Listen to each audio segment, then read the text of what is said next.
కూటమి ప్రభుత్వం అధికారంలోకి వచ్చిన తర్వాత నా మీద వరుసగా కేసులు నమోదవుతున్నాయి. దానిలో భాగంగా ఇప్పటికి దాదాపుగా ఒక 6 కేసులు నమోదయ్యాయి. నిన్న 7వ కేసు ఇంకొకటి నమోదైంది.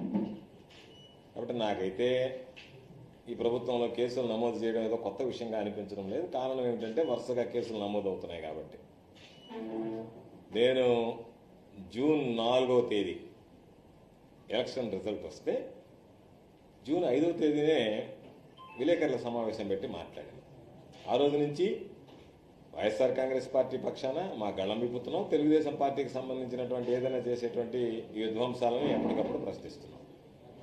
వీళ్ళు ఆలోచన భిన్నంగా ఉంది. అందరితో అనుకున్నట్టుగానే మనం ఏదో టెర్రరైజ్ చేస్తే వీళ్ళు గమ్ముగుండిపోతారు, మాట్లాడకుండా ఉంటారని చెప్పి చిన్న చిన్న కేసులు పెడతా తీవ్రకు వచ్చేటప్పటికి తీవ్రమైనటువంటి కేసులు పెడతామని చెప్పాను. నేను అనేక సందర్భాల్లో కూడా చెప్పాను. కొంతమంది కొన్నింటి మీద సిట్ వేశారు. కేసులకి, అరెస్టులకి, జైళ్ళకి భయపడేటువంటి వాళ్ళం కాదు. కాబట్టి అటువంటి బెదిరింపులకి భయపడేటువంటి ప్రసక్తి ఉండదు.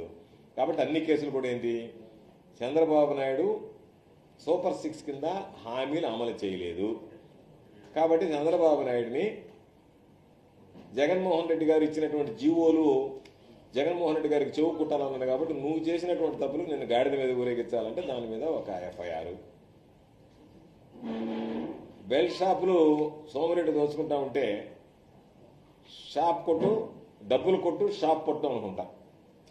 దాన్ని పెడితే అయ్యా నువ్వు డబ్బులు కొట్టు, షాప్ పెట్టు అన్నావు కాబట్టి దాని మీద ఒక ఎఫ్ఐఆర్ నమోదు. పోలీసులు ఈ సమాజంలో భిన్నమైనటువంటి వాళ్ళు, మిగతా వాళ్ళందరూ వేసుకోకుండా అందరూ కాకి ప్యాంటు, కాకి షర్టు, టోపీ పెట్టుకోలేదు. కాబట్టి మీరు ఆ బట్టలు ఇప్పేసి మీరు పసుపు చొక్కా తొడుక్కోండి అంటే దాని మీద 2 కేసులు. మీరు పోలీస్ శాఖను అవమానిస్తారా అని చెప్పానండి. ఇసుక అందటం లేదని ధర్నా చేస్తే దాని మీద ఒక కేసు.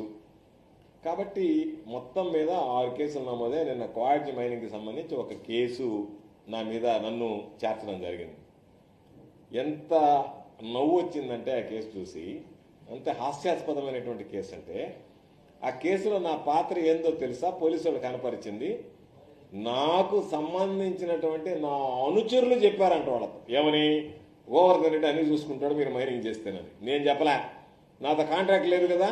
కాబట్టి నేను చెప్పాను అని అంటే సాక్ష్యం ఉండదు, ఆధారం ఉండదు. అందుకని నా అనుచరుడు అంటే దారిని పోయేవాడు ఎవడన్నా పోయి గోవర్ధన్ రెడ్డి పని చెప్పాడని చెప్తే వాళ్ళ మీద కేసు నమోదు చేయడానికి సిద్ధపడుతున్నారు. ఎక్కడైనా ఒక సాక్ష్యమో, ఒక ఆధారమో, వాళ్ళ ముఖం నాకు చూడడమో, లేదా వాళ్ళకి సంబంధించినటువంటి ఫోన్ కాంటాక్ట్స్ సమస్తం జల్లెడ పెట్టారు.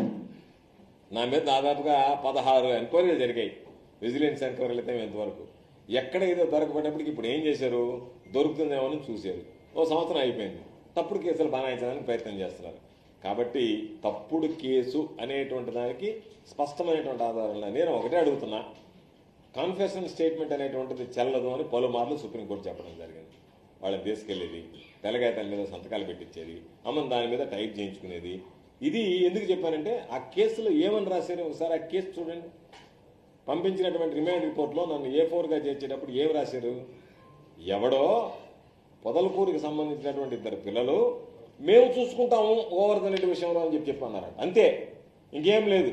అంటే ఈయన పాత్ర ఉందా, పాత్ర లేదా, ఏం చేశాడు, ఏం లే. వాళ్ళు భరోసా ఇచ్చారంట నా తరఫున ఏదన్నా ఉంటే మేము గోవర్ధన్ రెడ్డి అనుచరులమి, మేము చూసుకుంటాము అని చెప్పి. అందుకని గోవర్ధన్ రెడ్డి మొత్తం అంటే ఏదో ఒక విధంగా కేసు పెట్టాలని ఆలోచన ఉంది. కాబట్టి మీరు పెట్టుకోండి, ఇబ్బంది ఏం లేదు. ఆ భాగంలో ఈరోజు ఒక కేసు పెడితే దానికి సంబంధించినటువంటి దాంట్లో పాపం మా పేపర్ బాయ్ ఎట్టా ఉన్నాడు, నిద్ర లేచినప్పుడు దాన్ని చేయి పెట్టుకుంటూ ఉంటాడు పాపం. మామూలుగా ఎంతమంది ఏంటంటే ఈ డిజిటల్ లేనప్పుడు పేపర్లు ఇంటి ముందు వేసేవాళ్ళు. ఇప్పుడు మా పేపర్ బాయ్ సోమిరెడ్డి ఉన్నాడు కాబట్టి పాపం అందరికీ ఆ పేపర్ కటింగ్లు పెట్టుకుంటా ఉన్నాడు. నువ్వు చేసినటువంటి పనులు ఏదన్నా ఉంటే ఏడవాలి, కానీ వాటిని పక్కన పెట్టి అవి చెప్పుకోలేక గోవర్ధన్ రెడ్డి మీద కేసు నమోదైంది. ఏముంది, ఇప్పుడు 7 కేసులు నమోదైనాయి, ఈ 8వ కేసు నమోదైంది. ఇంకెన్ని కేసులు నమోదు అవుతాయి అనేటువంటిది లెక్క పెట్టుకుంటా ఉండాలి మీరు మామూలుగా. ఎందుకంటే రోజు నిన్న 11 గంటలకి కేసు నమోదైందని చెప్పారు. 4 గంటలకు మామూలుగా నేను మాట్లాడాల్సినటువంటి ప్రెస్ మీట్ అన్ని మాట్లాడడం రెడీగా ఉన్నాం, దేనికైనా సిద్ధంగా ఉండేటువంటి వాళ్ళం. కాబట్టి మరలా చెప్తున్నా ఈ ప్రభుత్వానికి, మీరు ఏదన్నా టెర్రరైజ్ చేయడానికి మేము మిమ్మల్ని కేసుల్లో ఇరికిస్తామని చెప్పి తప్పు చేసినటువంటి వాడు భయపడాలి, తప్పు చేసినటువంటి వాడు శిక్ష పడుతుందని చెప్పి భీతిల్లాలి. అటువంటిది ఏమీ లేదు. ఎక్కడ పొరపాటు చేసేటువంటి ప్రసక్తే ఉండదు, పొరపాటు చెయ్యము, పొరపాటు జరగదు. కాబట్టి ఇంతకుముందు కూడా అనేక సందర్భాల్లో చెప్పాం. అందుకని వీటికి సిద్ధంగా ఉన్నాం. దేనికైనా సరే ఒకవేళ మహా అంటే మమ్మల్ని ఏదన్నా 4 రోజులు అరెస్ట్ చేయడానికి ఇప్పుడు పాపం పోసాని కృష్ణమురళిని మిగతా వాళ్ళందరినీ వంశీని వాళ్ళని ఏదో ఒక కేసు మీద పెట్టి ఆ కేసు మీద ఈ కేసు మీద పెట్టినట్టుగా రకరకాలైనటువంటి ఇబ్బందులు పెట్టాలని ఆలోచన చేస్తారేమో. ఆ ఉడత బెదిరింపులకు భయపడేటువంటి పిరికి వాళ్ళు ఎవరు లేరు. మేము దేనికైనా సిద్ధపడినటువంటి వాళ్ళం. జగన్మోహన్ రెడ్డి గారి సైనికులం. వైఎస్ఆర్ కాంగ్రెస్ పార్టీలో పదవులు అనుభవించినటువంటి వాళ్ళం. ప్రజలు ఎమ్మెల్యేగా ఇస్తే జగన్మోహన్ రెడ్డి గారు మంత్రిగా ఇచ్చాడు. కాబట్టి మీకు భయపడో ఇంకొకరికి భయపడో ఈ పార్టీకి సంబంధించినటువంటి మా విధానాలు తెలియజేస్తాం, ప్రజల్లోకి మా విధానాలు తీసుకుపోతాం, మీకు సంబంధించినటువంటి అవినీతి అక్రమాలను ప్రశ్నిస్తాం. ఎక్కడా కూడా రాజీ లేనటువంటి పోరాటం చేస్తాం తప్ప ఓయమ్మా నా మీద కేసు పెడతాననగానే నేను గమ్మైపోవడమో లేదు మిమ్మల్ని గమ్ముగా ఉండాలి అంటే మీ మీద కేసులు పెట్టాలి. పాపం చాలా మంది చెప్పారు ఈ జిల్లాలో మీరు గమ్ముగా 4 రోజులు ఉండండి, అసలు ఏం కేసులు లేకుండా పోతాయి, ఎందుకు ఉండాలా? దేనికని మీరు కేసులు పెడతారని భయపడి పార్టీకి సంబంధించినటువంటి ద్రోహం చేయడమో పార్టీ యొక్క సిద్ధాంతాలు ప్రజల్లోకి తీసుకోవడం ఎందుకు వెనకాడతాం? కాబట్టి ఎక్కడ వెనకాడం. కాబట్టి ఆ కేసు పూర్వాపరాలు ఏంది, ఏమి కేసు పెట్టారనేటువంటిది కూడా మీడియా దానిలో కూడా వెళ్ళాలి. అంటే ఏ విధంగా ముద్దాయం చేశారనేటువంటిది ఆ రిమాండ్ రిపోర్ట్ ఒకవేళ నా దగ్గర కూడా ఉంది, నేను కూడా ఇస్తాను మీకు. దాంట్లో ఒకసారి చూస్తే అసలు ఆ వ్యక్తి యొక్క పాత్ర ఎంత వేగ్గా అంటే దీనికి సంబంధించినటువంటి. కాబట్టి నేను అనేక సందర్భాల్లో చెప్పా, మరలా చెప్తున్నా, సిట్లకి, విజిలెన్స్ ఎంక్వైరీలకి, విజిలెన్స్ రిపోర్టులకి, పోలీస్ కేసులకి తప్పు చేసినటువంటి వాడు భయపడాలి తప్ప ఇరికిచ్చాలని ఆలోచన చేసేటప్పుడు దేనికైనా భయపడేది ఉండదు. కాబట్టి ఆ ఎంక్వైరీలన్నీ కూడా విచారణలో తేలుతాయి. కాకపోతే ఈరోజు పాపం ఇబ్బంది పడే వాళ్ళంతా ఎవరంటే అధికారులు. ఎవరైతే ఇప్పుడు ఇన్వెస్టిగేషన్ చేస్తున్నారో రేపు వాళ్ళని పిలిచిన తర్వాత వాళ్ళు వాస్తవాలు చెప్పారనుకోండి, వీళ్ళు రాయించారు మా చేతి ఈ విధంగా అని చెప్పి పాపం వాళ్ళు ఇబ్బందులు పడేటువంటి పరిస్థితులు ఉంటాయి భవిష్యత్తులో. కాబట్టి ఏటికి కేసులకి వాటన్నిటికీ భయపడం మరలా చెప్తున్నాం.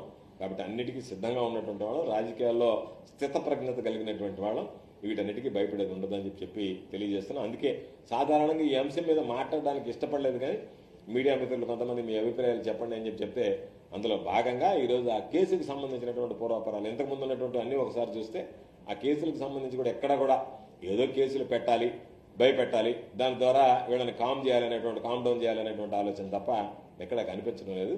కాబట్టి మా మీద పెట్టేటువంటి కేసులకి మేము అలవాటు పడిపోయాం వైఎస్ఆర్ కాంగ్రెస్ పార్టీ వాళ్ళం. కాకపోతే పాపం కొంతమంది అంటుంటారు ఇంకా నా దాకా రాలేదే అని చెప్పి ఒక్కొక్కరికి వంతు వస్తూ ఉంది.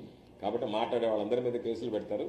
ఆ కేసులకన్నిటికి భయపడం మా గళం. ఒకవేళ మహా అంటే మా ఎన్ని రోజులు అవుతాయి మేము అరెస్ట్ అయ్యి రిమాండ్లో ఉంటే ఆ రిమాండ్లో ఉన్న రోజులు మాట్లాడడం, రిమాండ్లో నుంచి బయటకు రాగానే మళ్ళీ మొదలు పెడతాం.